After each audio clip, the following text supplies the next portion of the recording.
Mga kababaihan sa Bicol, kilig na kilig kay Eko.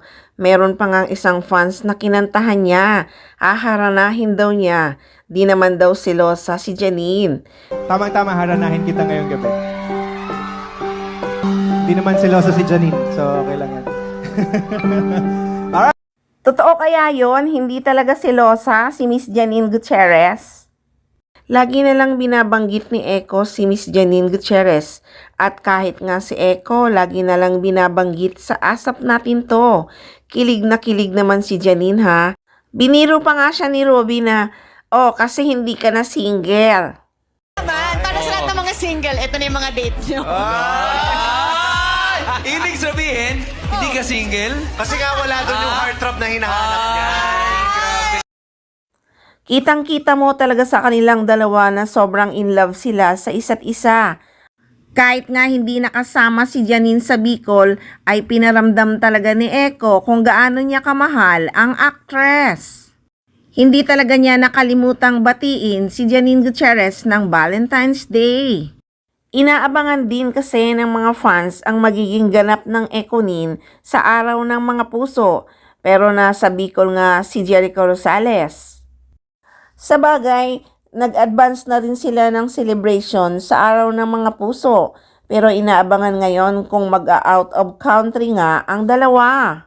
Sa isang interview kasi nung nakaraan ay nabanggit din ni Janine na gusto niya talagang bumalik sa Japan. Pero malay mo, 'di ba? 'Yon ang magiging gift ni Eko. Wala pa, actually.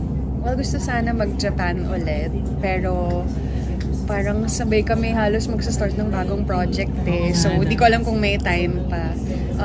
But hopefully makapag-travel ulit this year.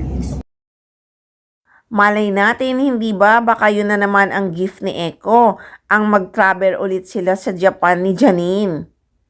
Siyempre, babawi talaga si Eko kay Janine, di ba? Isisingit talaga niya yan kung talagang gustong bumalik ni Janine sa Japan. So guys, maiba tayo. Wala pang update si Eko kung nakabalik na nga ba siya ng Manila mula sa Bicol. Nag-aalala din kasi ang mga fans niya, di ba? May trangkaso siya at may diarrhea nung nagpunta siya sa Bicol. Hindi naman talaga siya pinabayaan ng kanyang mga team at meron pa talagang nurse na nakaantabay sa kanya. Hindi din talaga biro-biro ang naging show niya sa Bicol. May motorcade pa kasing nangyari at meron pa talagang proclamation. At hataw na hataw din talaga ang kanyang mga performance doon. Siyempre naman para mapasaya niya talaga ang kanyang mga fans na nag-abang talaga sa kanya.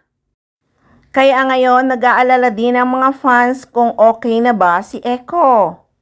So makikibalita muna tayo guys kung ano na nga ang updates ni Jericho Rosales simula nung pumunta siya sa Bicol.